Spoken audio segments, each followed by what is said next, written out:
Assalamualaikum warahmatullahi wabarakatuh. Waalaikumsalam warahmatullahi wabarakatuh.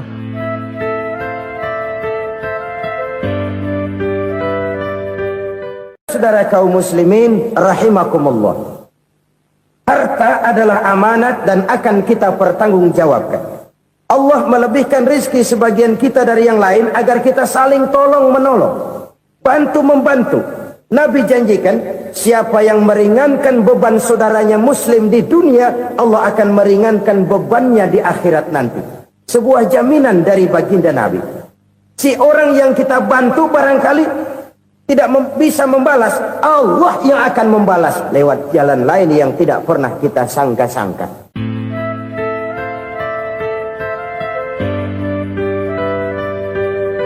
Selalu berusaha menyimpan sesuatu yang bisa membawa manfaat, baik untuk dirinya, untuk anak cucunya, maupun untuk keluarganya, untuk masa kini dan masa depannya. Kadang simpanan itu berbentuk uang, kadang berupa tanah, lain saat berbentuk pabrik, dan lain sebagainya. Sementara masa depan yang paling pasti adalah akhirat. Jika untuk masa depan dunia kita rela memeras keringat, membanting tulang, pergi pagi dan pulang petang, menyimpan uang, menyimpan tanah, menyimpan pabrik, pernahkah kita merenung jika satu saat kiamat datang, kita dibangkitkan dari kubur masing-masing, berdiri di padang mahsyar untuk mempertanggungjawabkan seluruh kegiatan hidup kita di dunia ini? Lalu kita akan menuju ke alam akhirat. Sudahkah kita mempunyai simpanan untuk akhirat kita? Pada pertemuan kali ini saya ingin menyampaikan sebuah hadis di mana Rasulullah sallallahu alaihi wasallam bersabda, "Arba'un min kanzil jannah." Simpanan sorga ada 4 macam. Yang pertama, ikhfa'us sadaqah, menyembunyikan sedekah. Saudara-saudara kaum muslimin, sebagaimana yang kita maklum bahwa Allah subhanahu wa ta'ala melebihkan sebagian rezeki dari kita terhadap yang lain. Ada yang kaya, ada yang setengah kaya, ada yang miskin, ada yang setengah miskin, dan selanjutnya. Ada yang gajinya kecil tapi penghasilannya gede. Ada yang penghasilannya gede tapi nggak punya gaji. Ada juga yang memang gajinya gede dan penghasilannya gede. Kelebihan rezeki merupakan sunnatullah dan tidak harus membuat kita merasa lebih dari yang lain. Bahkan sebaliknya, kelebihan itu harus membuat kita ringan tangan untuk menolong mereka yang memang memerlukan pertolongan. Kalau saudara diberikan ilmu, maka pertanyaan akhirat cuma satu: ilmumu kau amalkan untuk apa? Kalau saudara diberikan umur yang panjang, pengadilan akhirat juga bertanya satu: umurmu kau habiskan di mana? Tapi kalau saudara diberikan harta, pengadilan akhirat akan bertanya dua: hartamu kau dapat dari mana, kau belanjakan kemana? Dari mananya ditanya, dan kemananya juga ditanya. Oleh karena kita akan dimintakan pertanggungan jawab, maka amanah yang bernama harta ini harus kita gunakan dengan sebaik-baiknya.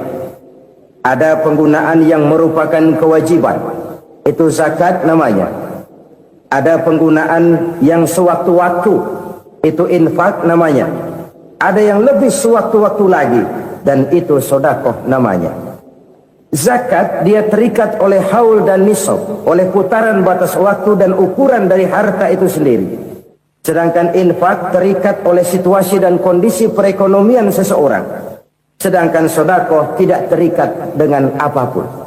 Dalam kondisi seperti apapun kita bisa melakukan sedekah dengan yang terkecil sekalipun.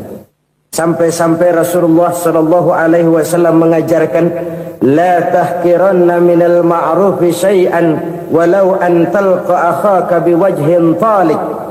Atau ada hadis, tabassumuka fi wajhi akhika laka shadaqah. Senyumanmu kepada temanmu adalah sedekah.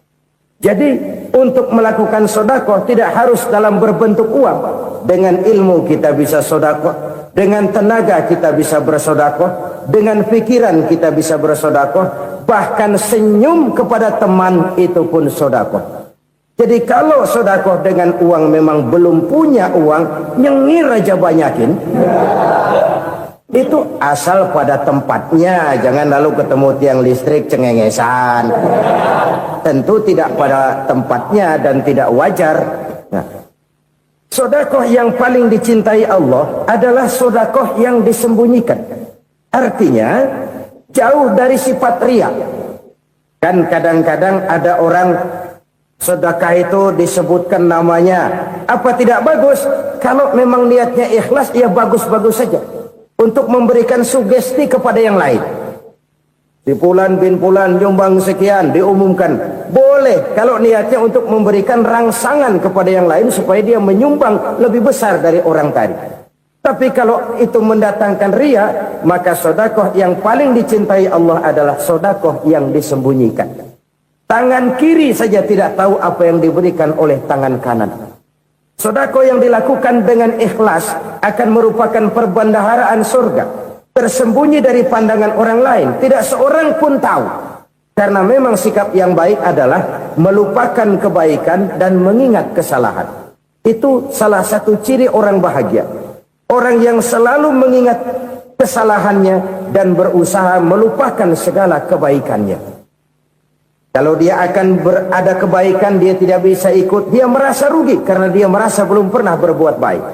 Tapi kalau akan melakukan kesalahan baru, dia ingat kesalahan yang sudah-sudah, sehingga terhalang baginya untuk melakukan satu kesalahan baru.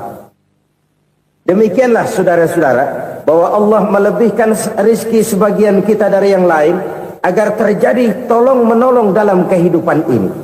Jadi kesenjangan yang nature, kesenjangan yang alami, itu sunnatullah. Ada yang kaya, ada yang miskin, ada yang kelas menengah. Nah, kenapa lalu sekarang kita berusaha mengentaskan kemiskinan? Oleh karena adanya kesenjangan struktural. Kalau yang kaya bisa semakin kaya, kenapa yang miskin tidak bisa naik jadi ikut sedikit kaya? Sebab pada dasarnya Islam adalah agama yang sejak turunnya sudah berupaya memerangi kemiskinan. Bahkan dikatakan kemiskinan itu mendekatkan kepada kekufuran. Orang kalau miskin udah dekat banget sama kafir. Gampang menjadi kafir. Berapa banyak saudara-saudara kita yang oleh karena soal perut, oleh karena soal materi, terpaksa meninggalkan dan menanggalkan akidahnya. Menjual petunjuk yang diberikan Allah dengan kesenangan dunia yang cuma sebentar ini. Na'udzubillah, thumma na'udzubillah. Jadi makin kita sembunyikan satu sedekah, semakin banyak perbendaharaan kita di surga. Sedekah yang paling dicintai Allah adalah sedekah yang disembunyikan. Malahan ada seorang sufi, dia punya kebiasaan kalau pergi sholat Jumat dia bawa uang, itu uang dia taruh di bawah tikar masjid. Dia niat sedekah kepada siapa saja yang nemuin itu duit. Maksudnya apa? Supaya yang nemuin nggak tahu siapa yang punya duit. Demikian dia saking ingin menyembunyikan sedekahnya. Karena sifat riya itu bisa memakan amal kita sendiri. Riya itu termasuk menyebut-nyebut kebaikan kita. Orang yang suka nepuk dada, sedikit-sedikit ngitungnya kalau nggak gua. Tuh kalau nggak gua tuh yang belah situ, kalau nggak gua. Iya, kalau nggak lu kenapa emang? Orang yang suka menepuk jasad, tuh biasanya memang begitu, saudara-saudara. Kalau perang lagi berkecamuk, orang nggak sempat ngaku jadi pahlawan. Tapi begitu perang selesai, yang kagak kenal bedil ngaku pahlawan, mas. Itu sesuatu yang biasa. Oleh karenanya, Orang-orang yang ikhlas dalam bersedekah, disembunyikannya sedekah itu Allah cinta betul. Malahan ada hadis memberikan jaminan, inna sedaqatal mar'il muslimi tazidu fil umri wa tadfa'u mitatas su'i. Sesungguhnya sedekahnya seorang mukmin tazidu fil umri, bisa menambah umur panjang. Wa tadfa'u mitatas su'i, dan menyelamatkan manusia dari mati secara su'ul khatimah. Jadi siapa yang kepengen panjang umur, banyaklah sedekah. Yang bosan hidup, pelit terus. Sedekah menambah panjang umur dan menyelamatkan manusia dari mati secara su'ul khatimah. Pak, katanya umur itu nggak bisa ditambah, nggak bisa dikurangin. Kapan? Kalau ajal sudah datang. Fa idza jaa ajaluhum la yastakhiruna sa'atan wa la yastaqdimun. Kalau ajal datang tidak bisa dimajukan, tidak bisa dimundurkan. Itu kalau ajal sudah datang. Tidak bisa lagi umur ditambah dikurangi, sudah datang. Tapi kalau belum datang, itu kan haknya Allah. Mau ditambah, mau dikurangi, hak prerogatif Allah. Sebagai pencipta manusia, Allah Maha Kuasa dan Maha Mampu. Sedekah ini menambah panjang umur dan menyelamatkan manusia dari mati secara su'ul khatimah. Itu orang mati kan sama ya, kondisinya mati, nggak nafas. Tapi hakikat mati kan lain-lain. Ada yang mati itu husnul khatimah, baik akhirnya. Misalnya lagi ngaji mati, lagi sholat mati, lagi sedekah mati. Ini yang dinamakan dengan husnul khatimah, baik di akhirnya. Sebaliknya ada yang su'ul khatimah, jelek di akhirnya. Ini yang jadi catatan akhir. Lagi nyekek botol, mampus. Lagi banting kartu, modar. Su'ul khatimah, jelek pada akhirnya. Sedekah menyelamatkan manusia dari mati secara su'ul khatimah. Dan kita semua kepengen mendapat husnul khatimah, jauh dari su'ul khatimah. Oleh sebab itu yang bisa menyelamatkan kita dari penyakit itu antara lain adalah sedekah yang disembunyikan. Yang dikerjakan dengan ikhlas karena Allah. Tidak karena kepengen dipuji orang. Tidak karena ingin dikatakan orang pemurah. Sebab orang dermawan itu orang yang memberi tanpa harus diminta. Kalau masih harus diminta, ya belum dermawan namanya. Masih harus diminta. Kalau nggak diminta, ya tulus. Lolos, polos. Saudara-saudara kaum muslimin rahimakumullah. Harta adalah amanat dan akan kita pertanggungjawabkan. Allah melebihkan rizki sebagian kita dari yang lain agar kita saling tolong menolong, bantu membantu. Nabi janjikan siapa yang meringankan beban saudaranya muslim di dunia, Allah akan meringankan bebannya di akhirat nanti. Sebuah jaminan dari baginda Nabi. Si orang yang kita bantu barangkali tidak bisa membalas, Allah yang akan membalas lewat jalan lain yang tidak pernah kita sangka-sangka. Ada orang tanya, Pak, ini ada orang nyumbang masjid sambil marah-marah, bagaimana? Saya bilang sumbangannya aja ambil, marahnya jangan. Marahnya jangan diambil, itu urusan dia. Saudara-saudara kaum muslimin rahimakumullah. Umat Islam ini kan umat yang punya potensi besar. Kadang kita merenung, kenapa kadang-kadang pembangunan masjid kok lambat sekali? Kalau hotel hari ini peletakan pertama, bulan depan peresmian. Supermarket hari ini peletakan batu pertama, minggu depan peresmian.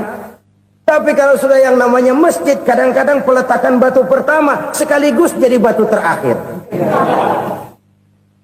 3 tahun, 4 tahun, campur nebar jalak di jalanan, duit dijaring kayak ikan sepat. Apa tidak ada orang Islam yang kaya? Banyak. Apa tidak ada pengusaha muslim yang jadi konglomerat? Ada. Lalu yang belum banyak itu yang komit terhadap nilai-nilai agamanya. Akhirnya kita jatuh jadi umat yang lemah. Belum ada pengusaha konglomerat muslim buka pabrik supermi cap beduk misalnya umpamanya atau pabrik kecap cap sorban supaya identitas keislamannya sedikit kelihatan. Kita jatuh jadi umat yang lemah karena potensi tidak terinventarisir dengan baik. Kita ini ibarat kompor yang cuma matengin nasi orang lain. Potensi kita dimanfaatkan oleh orang lain. Ukhuwah Islamiyah kita baru terbatas kepada silaturahmi. Ukhuwah di bidang ekonomi kita lemah. Ukhuwah di bidang kebudayaan kita lemah. Apalagi ukhuwah di bidang politik kita lebih rapuh lagi. Padahal ukhuwah itu adalah totalitas kehidupan manusia. Menyangkut ipolexosbud. Memerlukan nilai-nilai ukhuwah. Jadi oleh karena itu mari kita menyadari. Di dalam harta kita, walaupun kita yang cari, pergi pagi, pulang sore, peras keringat, banting tulang, di sana ada harta anak yatim. Di sana ada hak masjid. Di sana ada hak pesantren. Di sana ada hak jihad. Berbahagialah seseorang apabila dia oleh Allah dijadikan keran. Keran itu menyimpan air, tapi tidak untuk dirinya, tapi disalurkannya kepada mereka yang memang memerlukannya. Saudara-saudara kaum muslimin rahimakumullah, ini yang pertama. Jadi perbendaharaan surga adalah menyembunyikan sedekah. Orang lain nggak tahu, kita pun nggak pernah ngitung-ngitung. Kita anggap lewat begitu saja, padahal itu deposit akhirat. Satu. Yang kedua, perbendaharaan surga itu apa? Wa kitmanul musibah, menyembunyikan kesulitan. Kadang orang takut menghadapi kesulitan. Tapi makin kita merenung, hidup ini kan sebenarnya urusan. Takut sama urusan, ya jangan hidup. Tandanya orang hidup itu kalau punya urusan. Urusan melupakan problem. Problem sering menimbulkan kesulitan. Kesulitan bukan untuk ditakuti, tapi untuk diatasi dan dicarikan jalan keluarnya. Siapa sih orangnya yang gak pernah sulit-sulit? Makin tinggi status sosialnya, makin gede urusannya. Makin tinggi kualitas imannya, makin berat tingkat kesulitannya. Cuma memang yang namanya enak itu seperti pelangi. Biang lala itu nggak pernah di atas kepala kita, di atas kepala orang melulu. Lo sih enak lo, kata kita. Dia juga bilang, yang enak kan lo. Pelangi itu nggak pernah di atas kepala kita. Kata tukang beca, aduh enak ya naik Mercy. Kata tukang beca, apa yang di dalam mobil Mercy? Aduh enak bener tukang beca, di jok ngeringkuk ngorok pulas bener. Saya kamar pakai AC sejuk, tempat tidur sutra empuk, alga spring bed, kulak kulik nggak bisa pulas kalau belum minum Valium, belum tidur. Enak bener tukang beca, di jok ngorok nggak tahu wetan kulon. Si tukang beca bilang yang di Mercy enak, yang di Mercy bilang tukang beca enak. Inilah enak. Nggak pernah di atas kepala kita, di atas kepala orang lain melulu enak itu. Nah, saudara-saudara, yang merupakan perbendaharaan surga itu orang yang bisa menyembunyikan kesulitan, baik pribadi ataupun rumah tangga. Nih terutama rumah tangga yang jadi soalnya. Kadang-kadang kita ini kalau senang, sebaliknya, kalau senang kita diam. Kalem aja, cuek. Banyak banget duit kita, bawaan diam aja udah. Malah ketemu orang takut. Tapi begitu susah, sekampung tahu. Padahal Nabi mengajarkan perbendaharaan surga itu menyembunyikan musibah, menyembunyikan kesulitan. Kalau enak, cerita sama orang-orang. Kalau nggak enak, rasain sendiri, tekan sendiri, atasin sendiri. Kita kan sebaliknya, senang kita diam, asal lagi susah, paling tidak kita nyari teman buat cerita kesusahan. Siapa orangnya yang nggak pernah susah? Cuma soalnya bagaimana kita mengatasi kesusahan itu sendiri. Begitu juga misalnya kalau orang sudah berumah tangga, itu orang tuanya harus menjadi tempat dia cerita yang enak-enak saja. Yang nggak enak rasain berdua, selesaikan berdua, atasin berdua. Jangan dibalik. Asal senang diam, giliran susah saja. Maknya laporan. Terbalik. bisa menjaga security informasi. Maka nama bayam keluar diem, malah seluitan. Enak amat lo makan daging ayam. Security informasi. Saudara-saudara kaum muslimin rahimakumullah. Ujian yang terberat itu yang pernah diberikan kepada para nabi, para rasul, para aulia, para ulama. Makin tinggi keimanan, makin berat bentuk kesulitan. Ayo saya kemukakan satu contoh saja. Ada seorang nabi yang kaya, nabi kaya, namanya Nabi Ayub. Iblis kalau orang begini kan keki, ibadahnya rajin, kaya. Nih yang kayak begini susah digodain. Kalau ibadahnya rajin, miskin, kali bisa disogok. Sini imannya mantap, ibadahnya rajin, kaya, nabi lagi. Oh, tapi namanya iblis nggak kurang akal. Laporan, Tuhan, kenapa Les? Ya ini bahasa saya, bahasa Qurannya sih nggak gitu. Itu hambamu yang namanya Ayub, dia rajin ibadah cuma karena dikasih kaya aja. Coba kasih miskin dia, berhenti dia sembahyang. Ah, kamu bisa aja. Saya tahu Ayub itu hambaku yang ikhlas. Saya buktiin Tuhan, silahkan. Dibuktiinlah, iblis turun ke alam ini. Yang mula-mula dia lakukan, dia rusak sawah ladang Nabi Ayub. Dia binasakan binatang ternak Nabi Ayub. Sehingga dalam waktu singkat, jatuhlah Nabi Ayub dari orang paling kaya jadi orang paling miskin. Beliau masih ibadah di mihrab dalam masjid. Datang iblis. Saudara Ayub, ya, lagi ngapain? Ibadah. Nyembah Allah, nyembah Allah. Oh, percuma. Kenapa? Tuhan yang ente sembah nih, dia udah bikin miskin ente. Sawah ladang ente hancur lebur, binatang ternak binasa. Sekarang ente jadi orang paling miskin. Ngapain nyembah Tuhan kayak begitu? Tekor. Udah berhenti dah ibadah, berhenti ibadah. Ini iblis sama Tuhan laporannya lain, yang dikerjakan kepada Nabi Ayub juga lain. Benar begitu iblis kata Nabi Ayub? Iya. Sawah ladang saya habis, buras. Binatang ternak saya binasa, binasa. Saya miskin, bangpak. Apa jawab Nabi Ayub? Bukan innalillahi, ya ini hebat. Alhamdulillahillazi a'tani wa akhza minni.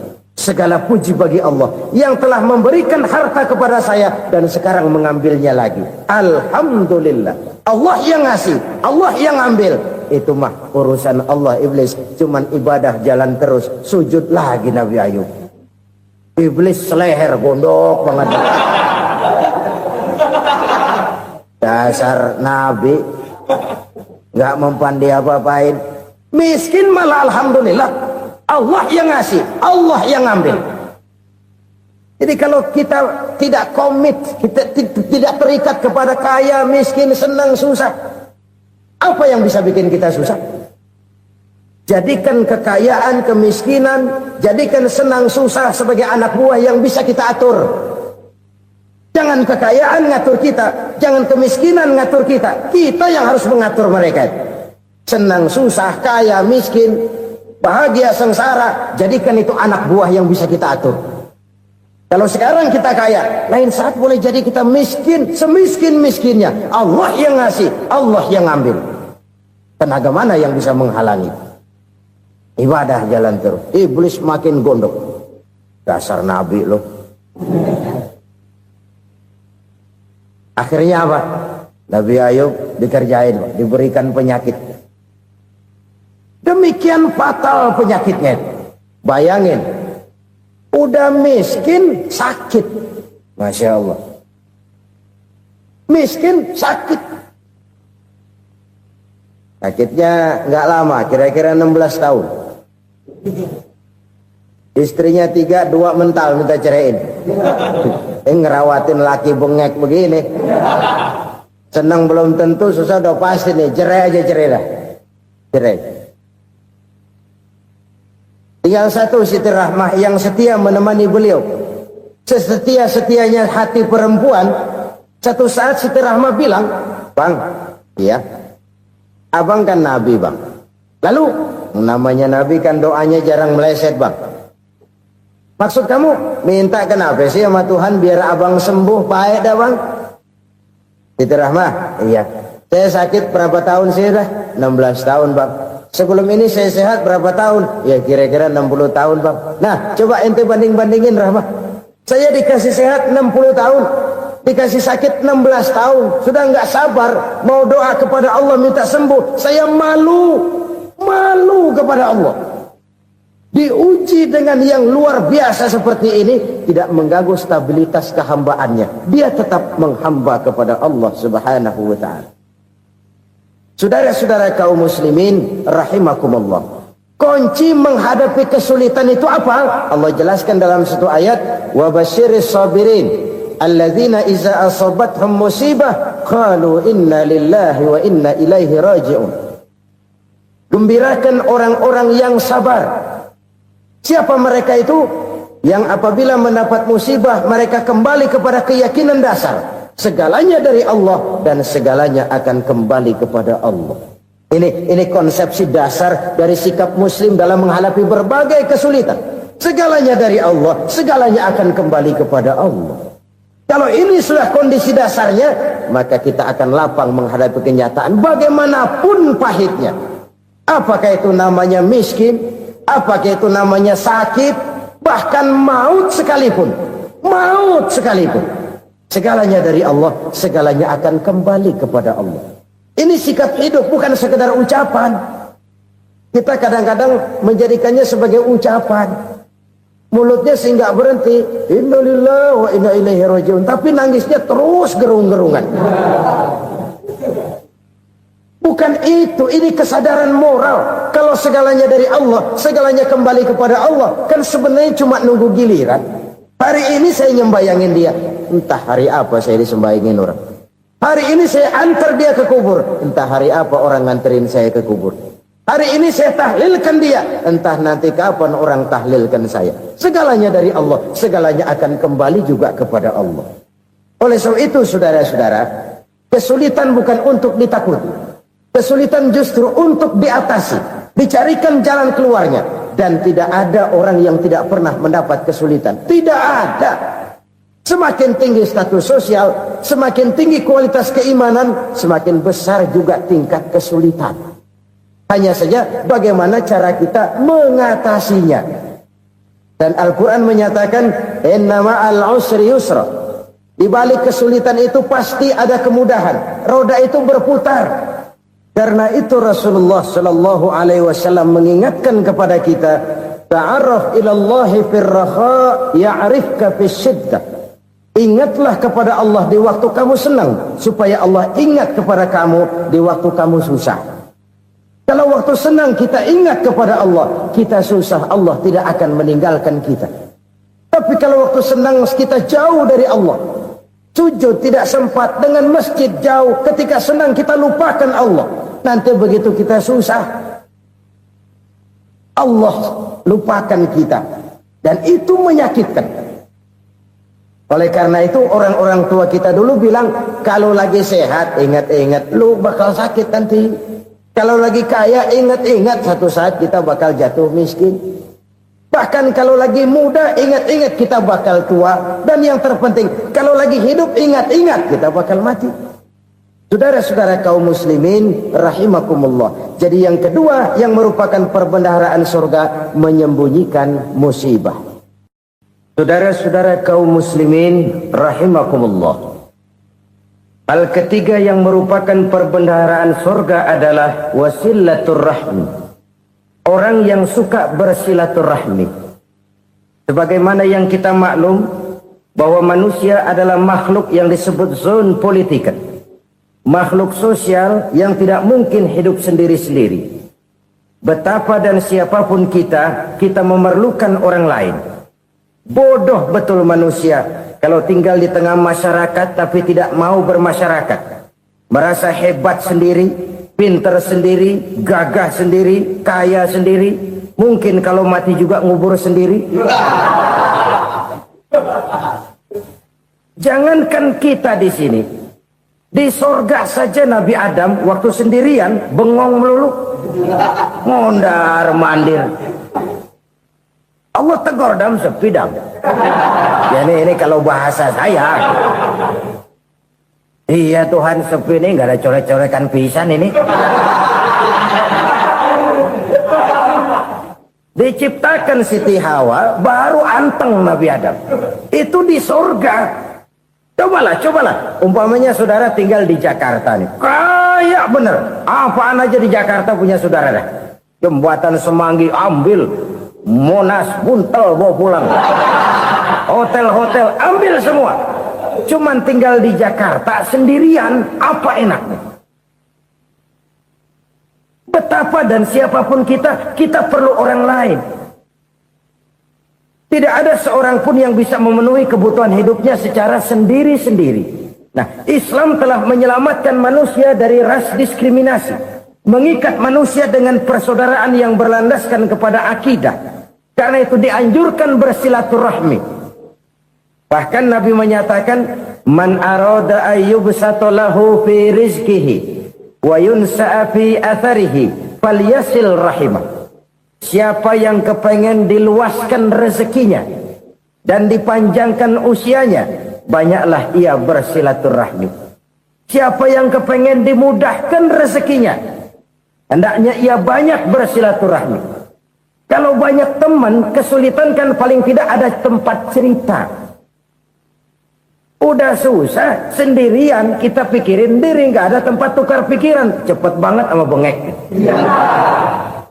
Dilawan sendiri. Nah, secara makro kita bisa berkata, tidak mungkin ada kemenangan kalau tidak ada kekuatan. Tidak ada kekuatan kalau tidak ada kesatuan dan persatuan. Tidak mungkin ada kesatuan dan persatuan tanpa semangat silaturahmi. Kalau umat Islam mau menang, dia harus kuat. Kalau umat Islam mau kuat, dia harus bersatu. Kalau umat Islam mau bersatu, dia harus membudayakan silaturahmi ini. Bahkan sampai-sampai kata Nabi, kalau bisa cari nilai tambah. Apa? Silman qata'ak. Bersilaturahmilah kau kepada orang yang marah denganmu. Masya Allah, indahnya ajaran agama kita. Orang yang marah pun kepada kita, kata Nabi, kalau bisa bersilaturahmilah kepadanya, kepada orang yang marah itu. Di situ nilai tambah. Cuman jujur nih hadis, ngucapinnya gampang, ngamalinnya yang berat banget. Orang marah sama kita, kita disuruh silaturahmi, ada apa sama lu? Lu marah, ada gue marahan lagi. Tunggu pikirin. Saudara-saudara kaum muslimin rahimakumullah. Tapi ini yang diajarkan, bahkan ini yang dicontohkan oleh baginda Rasul. Bagaimana begitu mudah, misalnya satu saat Abu Jahal ini ngatur strategi bagaimana bikin Muhammad celaka. Dia gali lubang di depan tempat tidurnya. Dia tutupin daun korma. Terus dia panggil seseorang, ke sini. Kasih tahu Muhammad, pamannya sakit keras, minta ditengokin. Berangkat orang ini ke sana. Muhammad, labbaik. Pamanmu sakit keras, dia minta ditengokin. Baik, saya akan datang menjenguk beliau. Berangkatlah Nabi ke rumah Abu Jahal tanpa prasangka apapun. Abu Jahal udah pasang stil, selimut 3 rangkap setengah dipakai, persis kayak orang meriang. Tapi sembari ngintip dari balik selimut, begitu Muhammad buka pintu, nah masuk perangkap nih. Muhammad jalan menuju tempat pembaringan. Makin lama makin dekat, makin lama makin dekat, makin dekat ke lubang yang dipasang oleh Abu Jahal itu. Dalam hati Abu Jahal, terus dah jatuh, mampus dah lo ini. Mampus lo hari ini. Apa yang terjadi? Malaikat Jibril datang. Muhammad, pamanmu cuma pura-pura sakit.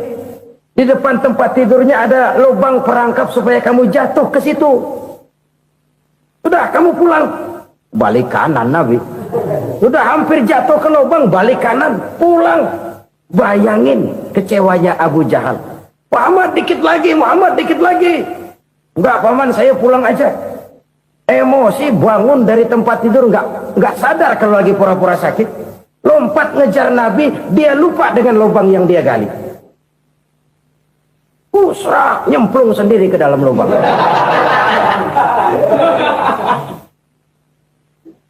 Tapi terus berlalu. Ini terjadi keanehan. Jatuh ke lubang yang dia gali itu sebenarnya nggak terlalu dalam ya, antara 3-4 meteran lah. Tolong saya jatuh ke lubang ini. Datanglah pelayan-pelayannya itu. Angkat saya dari sini. Oh, yang ngulurin tambang. Satu gulung, belum juga nyampe itu tambah. Kurang, beli lagi ke warung. Sambung, ulur lagi, nggak juga bisa sampai. Wah, ini kerjaan Muhammad ini. Tolong, siapa salah seorang kamu ke rumah Muhammad? Kasih tahu, encangnya kecebur. Minta ditolongin. Sampaikan kepada Rasul. Kenapa? Pamanmu jatuh ke lubang, Muhammad minta tolong diangkatin. Tambang udah nyambung-nyambung, nggak nyampe juga. Ya, nanti saya datang, saya tolong. Coba. Nyata-nyata orang berniat jahat mau mencelakakan dia. Datang dia menolong. Ini yang disebut air tuba dibalas air susu ya ini. Bukan sebaliknya. Air tuba dibalas air susu. Paman, kecebur ya? Iya Muhammad, tolong ini. Pegang tangan saya. Nabi ulurkan tangannya. Nyampe. Dipegang oleh Abu Jahal. Diangkat ke atas. Sampai atas. Apa kata Abu Jahal? Sihirmu memang hebat Muhammad. Udah ditolongin dikata sihir. Yang enak kita kemplang kan itu orang begitu. Urusan apa? Tapi inilah akhlak. Kalau bisa kamu bersilaturahmilah dengan orang yang marah kepadamu sekalipun. Orang marah kita tetap baik. So, kalau kita berbuat baik sama orang yang memang baik, rasanya sih biasa-biasa aja. Orang baik kita baik lagi, ya draw aja, belum ada nilai tambah di situ. Baru ada nilai tambah kalau kita bisa berbuat baik kepada orang yang nyakitin kita. Itu namanya kita setingkat di atas dia. Dia sakitin kita, kita berbuat baik sama dia. Dia pelit sama kita, kita baik sama dia. Dia marahin kita, kita deketin dia. Di situ kita punya nilai tambah. Jadi siapa yang ingin diluaskan rezekinya kata Nabi dan dipanjangkan umurnya, hendaklah ia banyak-banyak bersilaturahmi. Sederhana sebenarnya silaturahmi. Tapi silaturahmi membangkitkan semangat kesatuan dan persatuan. Kesatuan dan persatuan melahirkan kekuatan. Dalam matematika, 1 ditambah 1 pasti 2. Tapi di tengah masyarakat, 1 orang takut ditambah 1 orang takut, hasilnya jadi 2 orang setengah berani. Kenapa setengah berani? Karena udah berdua. Tadi pan takut sendirian. Kalau dia kumpul turu-turu takutlah jadi berani. Kita yang lemah, kita yang tidak berdaya, kita yang miskin, kalau mau kompak bersatu, apa yang nggak bisa kita kerjain? Apalagi tinggal di kota besar, pilihan cuma 2, bertahan atau minggir. Bertahan atau minggir. Untuk bisa bertahan harus mampu bersaing. Untuk mampu bersaing harus punya keahlian. Keahlian harus ditunjang dengan pendidikan. Ditambah oleh kekompakan sebagai umat. Udah miskin mencar mulu, orang injek kita. Orang nggak pandang urusan apa yang malu. Oleh karena itu silaturahmi pada hakikatnya merupakan roh dari ukhuwah yang diajarkan oleh agama kita. Bagaimana Islam menyelamatkan masyarakat manusia dari ras diskriminasi, mengikat manusia, dan tidak ada persaudaraan yang lebih indah selain persaudaraan yang diikat dengan nilai-nilai akidah. Sepanjang orang di jalan Allah, itulah saudara kita. Keluar dia dari jalan Allah, selesailah persaudaraan sampai di situ. Karena itu, kalau ingin menyimpan sesuatu di surga, banyaklah bersilaturahmi. Datang ke rumah ini, datang ke rumah itu, dan lain sebagainya. Itu simpanan kita di akhirat nanti. Ini yang ketiga. Saudara-saudara, yang keempat, perbendaharaan surga itu apa? Wa qawlu la hawla wa la quwwata illa billah. Ucapan la hawla wa la quwwata illa billah. Ibadah kan ada yang berat, modalnya besar. Bangun masjid berat, modalnya besar. Bangun rumah sakit berat, modalnya besar. Ada ibadah yang berat, tapi modalnya ringan. Misalnya puasa. Puasa itu berat, mengendalikan nafsu. Kalau sekedar nggak makan nggak minum sih enteng, mengendalikan nafsu itu jihad terbesar. Tapi kan modalnya ringan, cuma niat saja. Ini ibadah berat, modalnya ringan. Ada ibadah yang ringan, modalnya juga enteng. Seperti termasuk ucapan la haula wala quwata illa billah. Tanpa sadar, la haula wala quwata illa billah. Nyelengin tuh di surga. Nyelengin, kita nggak terasa. Nyelengin simpenan akhirat. La haula wala quwata illa billah. Nyimpan lagi. Kaget. La haula wala quwata illa billah. Nyimpan lagi. Banyak simpenan. Walaupun sebenarnya yang dimaksud di sini adalah kesadaran batin. Bahwa tidak ada daya dan kekuatan kecuali Allah. Itu intinya. Kita memulai pekerjaan disunahkan baca bismillah. Kan begitu. Apa itu? Kesadaran moral. Bahwa ini saya bisa kerjakan. Saya kerjakan ini dengan menyebut nama Allah. Kenapa? Kalau Allah tidak memberikan daya dan kekuatan, mana mampu saya kerjakan ini. Maka saya kerjakan ini dengan menyebut nama Allah. Bismillah. Kesadaran moral. Manusia hanya wajib berusaha, tapi nggak pernah wajib berhasil. Banyak hal-hal yang kalau kita renungkan secara rasio nggak mungkin. Tapi jadi kenyataan. La haula wa la quwata illa billah. Tidak ada daya dan kekuatan kecuali bagi Allah semata-mata. Kesadaran moral akan kelemahan dan keterbatasan makhluk bernama manusia. Kadang kita kagum dengan otak, tapi kita sering lupa sama yang bikin otak. Padahal bagaimanapun hebatnya otak, yang bikin otak pasti lebih hebat dari otak. Nggak percaya, silahkan otak-otakan. Inilah kecenderungan. Kita kagum dengan pesawat-pesawat mutakhir, bukan main besi gede banget terbang itu. Alangkah hebatnya. Lalu apa yang bikin otak tidak lebih hebat dari itu semua? Kita puji laut. Apa yang bikin laut tidak lebih hebat dari laut itu? La haula wa la quwata illa billah. Tidak ada daya dan kekuatan kecuali Allah. Apa yang bisa kita lakukan? Kalau tidak karena daya dan kemampuan yang diberikan oleh Allah kepada kita. Lahirlah sikap tawadu, rendah hati. Tidak melonjak menjadi angkuh dan sombong. Sadar akan kelemahan dan keterbatasan diri. Sebagai makhluk yang diciptakan oleh Allah subhanahu wa ta'ala. Jadi satu sisi ini ucapan yang berpahala. La haula. Jadi wiridan. Pada sisi lain ini kesadaran moral. Sikap mental, kesadaran batin, bahwa yang punya daya dan kekuatan itu cuma Allah. Kita nggak pantas untuk sombong, sebab sombong itu pakaiannya Allah. Kita nggak sedang pakai pakaian Allah, kegedean. Dan makin kita renungi, makin terbentur. Apa sih yang bisa kita sombongin? Kita mau sombong apa? Kaya, pintar, itu kan semua relatif. Di atas langit masih ada langit lagi. Jadi oleh karenanya, marilah kita menyadari. Manusia hanya wajib berusaha, tapi tidak pernah wajib berhasil. Yang berusaha saja tidak wajib berhasil, apalagi yang tidak berusaha. Islam bukan agama orang pemalas yang selesai sholat lalu endelohom, nggelenggem ayem-ayem. Tapi Islam bukan agama orang sombong yang setelah berusaha lalu tidak memerlukan Allah. Kita bisa saja bikin proyeksi, tahun sekian kita bakal panen besar menurut perhitungan otak. Tapi ada kejadian lain. Apa? Tikus ngambek. Habis itu dimakanin tikus, panen gagal. Proyeksi rasional gagal oleh tikus-tikus yang ngambek itu. Bisa saja terjadi. Tahun depan kita panen besar. Urung. Kenapa? Musim panas panjang. Dan sekarang ini koran-koran bikin berita musim mengalami penyelewengan. Bukan cuma manusia yang nyeleweng sekarang. Musim pakai nyeleweng. Mestinya kan musim hujan udah selesai. Masih hujan-hujan juga.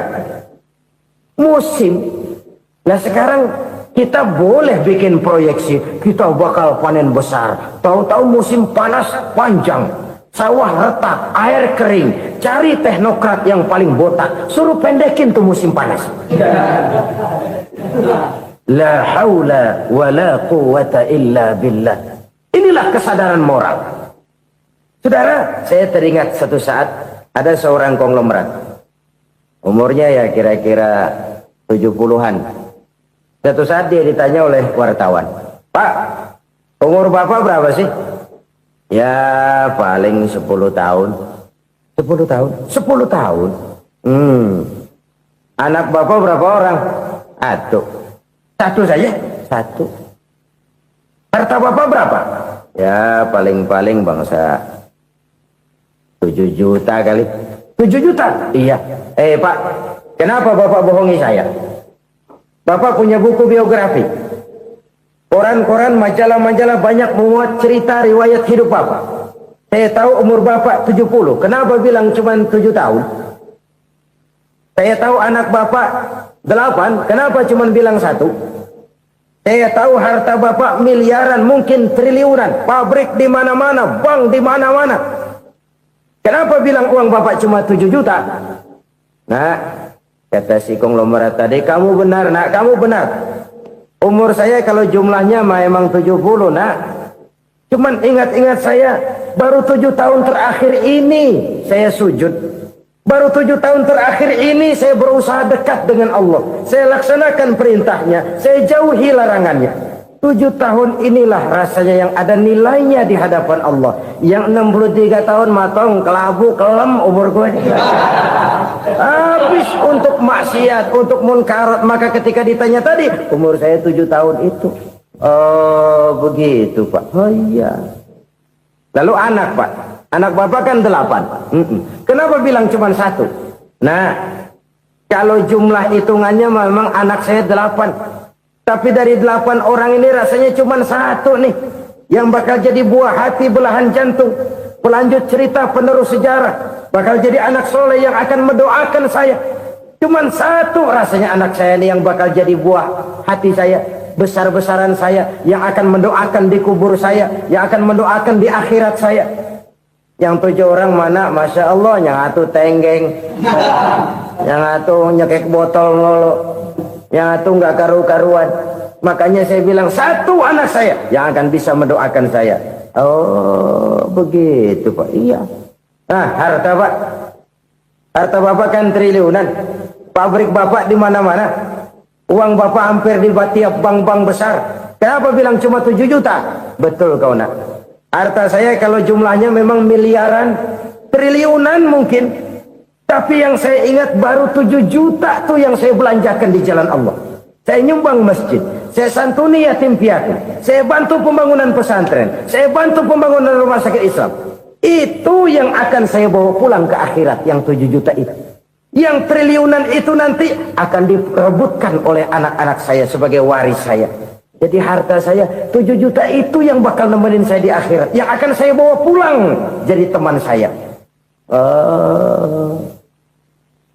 Saudara-saudara kaum muslimin, jangan-jangan orang tua itu adalah kita-kita ini. Jangan-jangan kita-kita ini adalah orang tua itu. Jangan-jangan itu potret dari diri kita masing-masing. Dari sekian umur yang diberikan Allah, berapa tahun yang ada nilainya di hadapan Allah. Dari sekian anak-anak yang merupakan amanah, berapa yang akan mendoakan kita sebagai orang tuanya menjadi anak soleh. Dari sekian banyak harta yang diberikan Allah, berapa yang akan kita bawa pulang menghadapnya nanti, yang kita belanjakan di jalan Allah. Ini sebuah potret kehidupan. Karena itu kita kembali kepada la haula wa la quwata illa billah. Kita wajib berusaha, kita wajib berikhtiar. Selebihnya segala daya dan kekuatan hanya milik Allah saja semata-mata. Satu kesadaran batin dari setiap pribadi muslim. Setelah ia berusaha dan berikhtiar, ia menyerahkannya kepada Allah Subhanahu wa ta'ala. Jadi satu sisi ini merupakan wiridan ucapan yang mengandung pahala. Pada sisi lain ini merupakan sikap batin dari seorang muslim di dalam ia menghadapi realitas kehidupan ini. Saudara-saudara kaum muslimin rahimakumullah. Kalau ini kita jadikan satu basis kehidupan, Maka ini akan menyelamatkan manusia dari kemungkinan tergelincir menjadi orang yang lupa diri dan lupa darat. Sebab itu Imamul Ghazali berpesan, jadidis safinah fa innal bahra amiq wa khuziz zad fa inna safara ba'id wa khaffifil hamla fa innal hamla sadid. Perbarui selalu kapalmu karena lautan sangat dalam. Bawa bekal yang banyak karena perjalanan ini sangat jauh. Ringankan beban karena kebanyakan beban akan menyakitkan. Alangkah indah kalimat ini, alangkah dalam makna yang terkandung di sana. Perbarui selalu kapalmu karena lautan sangat dalam. Apa artinya ini? Jaga mentalmu baik-baik. Pelihara imanmu baik-baik karena hidup penuh cobaan seperti lautan. Kita kalau berlayar di lautan kan kadang-kadang tenang, angin bertiup sepoi-sepoi basah. Jika malam datang, bintang gemintang bertabur menghias cakrawala. Rembulan memantulkan sinarnya dengan indah. Dalam keadaan begitu berlayar enak. Tapi lain saat ombak menggunung, halilintar menyambar, angin topan bertiup. Berapa banyak sudah saudara-saudara kita yang tenggelam di lautan dunia tanpa sadar bahwa dia belum sampai kepada pantai yang akan dituju. Berapa banyak sudah saudara-saudara kita yang tenggelam di lautan dunia ini tanpa sempat bangkit lagi. Dia menyangka sudah sampai kepada tujuannya. Hati-hati kapal jangan sampai bocor karena lautan sangat dalam. Iman ini jaga baik-baik karena hidup penuh dengan ujian. Wa khuziz zad fa inna safara ba'id. Bawa bekal yang banyak karena perjalanan sangat jauh. Saudara mau ke Bandung, bawa duit. Saudara mau ke Surabaya, banyakan lagi duitnya. Saudara mau ke Mekah, gepokan, iketan tuh duit nggak lembaran lagi. Makin jauh perjalanan, makin banyak bekal yang harus kita bawa. Kalau saudara dari Jakarta mau ke Surabaya, kagak bawa duit berangkat juga, itu sih bukan berani namanya, nekat. Sampai Surabaya belum tentu, sengsara di jalan udah pasti. Kenapa? Nggak bawa bekal berangkat. Sama juga kita nih, misalnya belum sempat sembahyang, mati. Waduh, berani banget orang. Belum punya bekal, mati. Sengsara di jalan. Atau bekal tidak cukup. Dari Jakarta saudara mau ke Surabaya, bawa duit 500 perak. Paling jauh Cikampek nyampenya itu. Paling jauh itu. Antara jauhnya perjalanan dengan bekal yang saudara bawa tidak seimbang. Hidup ini perjalanan panjang. A walking tour. Dimulai dari alam arwah. Sebelum jasad diciptakan, roh diciptakan lebih dulu. Dari situ pindah ke alam rahim. Dari alam rahim pindah ke alam dunia. Dari alam dunia pindah ke alam barzah. Baru menuju akhirat. Satu perjalanan panjang. Kalau bekal tidak bawa, sengsara di jalan. Bawa bekal yang banyak karena perjalanan ini sangat jauh. Wa khaffifil hamla, ringankan beban karena beban itu cuma akan menyulitkan. Kalau bekal itu sih keperluan, tapi beban nggak kita perluin, coba ngeberat-beratin. Apa ini beban? Dosa, kecurangan, kebatilan, kezoliman, ketidakadilan, kesewenang-wenangan. Itu akan jadi beban kita di akhirat. Alangkah celakanya, perjalanan panjang, bekal tidak bawa, beban kelewat banyak, alamat sengsara di jalan. Pahala tidak ada, dosa berlipat ganda. Na'udzubillah, summa na'udzubillah. Kalau kita rangkum nasihat Al-Ghazali dengan kisah si konglomerat tadi, kita akan mengambil kesimpulan. Pertama, bekal terbaik dalam menghadapi gejolak kehidupan ini tidak lain adalah iman. Yang kedua, pahala dan dosa. Dua hal kontroversial. Pahala adalah bekal, dosa adalah beban. Tapi kita sekarang kan tidak begitu terangsang kepada yang abstrak. Orang berlomba mencari yang konkret-konkret saja. Yang real. Kalau memang dosa, benjol dong. Kira-kira begitu. Kira-kira begitu. Persis orang Yahudi dulu. Orang Yahudi itu kan pernah minta kepada Nabi Musa, "Ya Musa, lan nu'mina laka hatta narallaha jahrah." Musa, kami enggak bakal mau beriman kepada Allah kalau belum kami lihat Allah ada nongkrong di depan kami. Kalau memang Tuhan ada, taruh dong di depan kami. Mau yang konkret-konkret saja. Kalau memang dosa, benjol dong. Kalau memang pahala, berasa dong. Orang terangsang kepada yang real, yang konkret-konkret saja. Karena itu, untuk mengejar dosa orang mau bayar. Tapi untuk mengejar pahala, walaupun tidak bayar, orang segan. Ini yang dikatakan oleh Nabi. Kamu mengharapkan ke surga, tapi kamu berat melaksanakan sesuatu yang bisa membawa kamu ke surga. Kamu ingin jauh dari neraka, tapi tiap saat kamu lakukan perbuatan-perbuatan yang justru menjerumuskan kamu ke neraka. Idda'aitum an-najata minan nar wa ramaitum fiha anfusakum. Kamu ingin selamat dari neraka, tapi kamu lemparkan diri kamu ke neraka. Kamu ingin masuk surga, tapi berat sekali kamu melakukan perbuatan-perbuatan yang bisa menyampaikan kamu di surga. Saudara-saudara kaum muslimin rahimakumullah. Jadi hal keempat yang merupakan perbendaharaan surga adalah la haula wa la quwwata illa billah. Satu sisi ini merupakan ucapan yang memperberat timbangan akhirat. Pada sisi lain ini merupakan sikap hidup seorang muslim. Kesadaran batin yang sangat dalam bahwa tidak ada daya dan kekuatan kecuali Allah. Dan itu kita simbolkan pada saat memulai pekerjaan dengan Bismillah. Dengan menyebut nama Allah. Satu kesadaran moral. Saya hanya bisa melakukan ini karena diberikan daya dan kekuatan oleh Allah. Lahirlah sikap tawadu, rendah hati, tidak melonjak menjadi angkuh dan sombong. Saudara-saudara, sampai sini dulu jumpa kita kali ini. Semoga 4 perbendaharaan surga ini dapat kita lakukan, yang kelak akan merupakan bekal kita di kemudian hari nanti. Amin ya rabbal alamin.